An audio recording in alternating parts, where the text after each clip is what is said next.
Have you found yourself stuck in a pattern of negative thinking or in a cycle of worry that you just can't seem to break?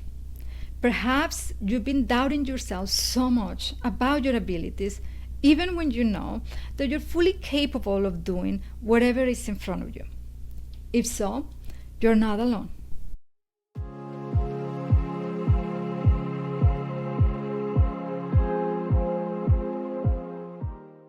Welcome to the Reflection Room.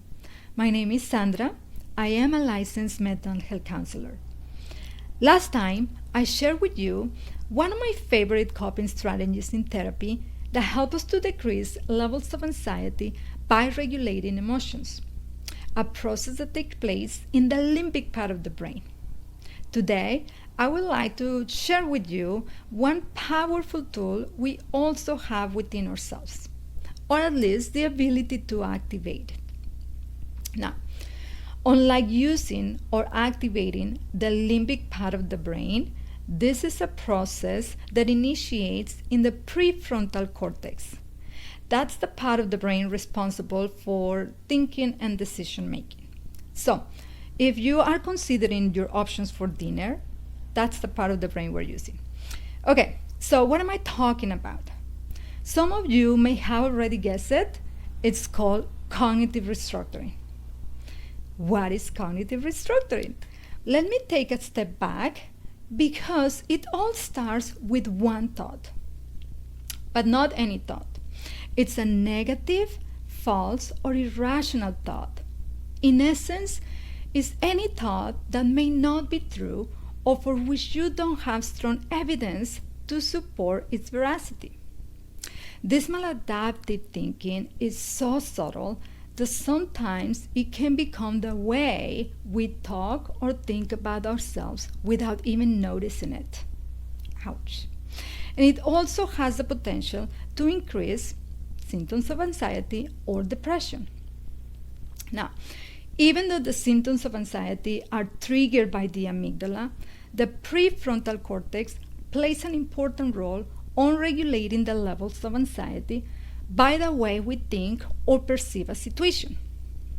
While we cannot control events or circumstances, we can definitely take control of our thoughts and reactions. So simply put, cognitive restructuring is all about modifying, reframing, changing those negative thoughts. Instead of assuming the worst or feeding into the negative cycle, we come out with other alternatives or a more realistic thinking, thus rewiring the way the brain interprets an event. How cool is that? Cognitive restructuring is a component of cognitive behavioral therapy. You may know it as CBT, which provides us with several strategies in which we can modify our thoughts to help us decrease those levels of anxiety or depression and get us unstuck from the negative cycle. Now, how does the process even start? We begin by identifying those maladaptive or self-defeating thoughts. But let's apply the information by using a hypothetical scenario. By the way, if you have pen and paper, you could try this exercise using a situation you may be dealing with right now. In any case, let's say that you started a new job and you're feeling very nervous about it. After all, you need the job, right? So you start thinking that you don't know if you're going to be able to deliver what you've been hired to do or whether your boss will be happy with the results. Rather than continuing feeding this narrative, that's when you pause for a moment and identify your feeling or feelings. In this example, it could be, I feel like I lack confidence, or I feel like I'm doubting myself right now. Then after that, observe the thought associated with this feeling. Find it. It may be something like, what if I'm not good enough for this position? What if I messed up and everyone thinks that I'm incompetent? Listen, by interrupting these thoughts, you're now in charge of them and you can evaluate its veracity. Now let's go to the next point, which is actually that. Evaluate these thoughts. Look for the evidence that your thoughts or your statements are actually true. Now, many times it is the interpretation of the event and not the event on itself what leads to these anxious thoughts. Sometimes events or personal experiences trigger beliefs or thoughts about ourselves that leads to negative emotional reactions. This is what we call implicit bias. And if you notice a pattern on your thoughts or a theme that keeps showing up, please talk to your therapist about it. It is so worth it. You are so worth it to learn about those lies we believe about ourselves that hold us back. Now, finally, you want to change that thought or modify the thought. There are questions you can ask that will help you with this step. For example, in this particular situation, is there another way of looking at this situation? What if the worst happens? How could I cope with that? By the way, this one in particular is really good because it gives you a plan. So even if the worst doesn't happen, you may notice that you feel better when you play out a plan. In fact, let me remind you the definition of anxiety. You may have heard it before. It's from CBT.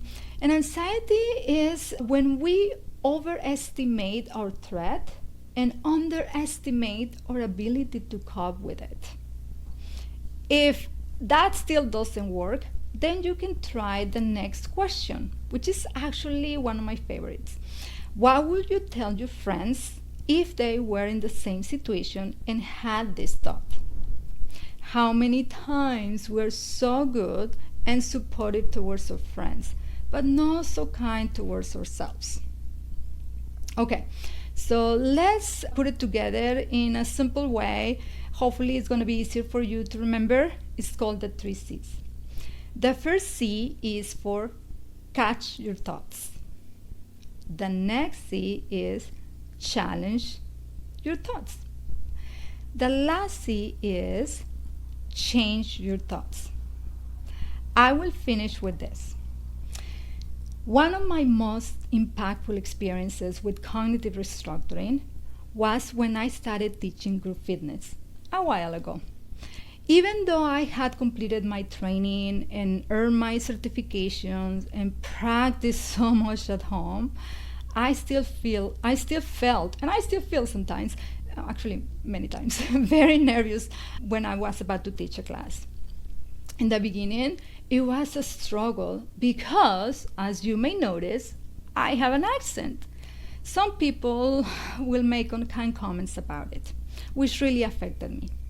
I would go home and I would replay everything I did wrong or could have done better. So instead of enjoying something I love, I found myself feeling miserable. And that wasn't fair to me or to the members, to the class. Then one day, it clicked. I started to recognize that my thoughts were what was holding me back, and those negative thoughts were influencing how I felt about myself. I realized I wasn't being kind to myself. It became clear that while I couldn't control how others reacted or what they say, I could absolutely control how I spoke to myself. That's when I started applying cognitive restructuring, specifically using the 3 C's, and I made it a habit every time I felt nervous, before or after a class. I still practice the 3 C's. This shift helped me break the cycle of self-criticism and allow me to truly enjoy what I love doing. I encourage you to practice this exercise whenever you find yourself anxious about a situation or just stuck in a cycle of negative thinking. Above all, give yourself some grace. You're learning a skill that takes time and effort to develop, but consistency is definitely key. Give it a try and share with us how it goes. Also, remember, this video is not a substitute for therapy. These are just my thoughts and insights on the subject. I look forward to reading your comments, and until then, keep on reflecting.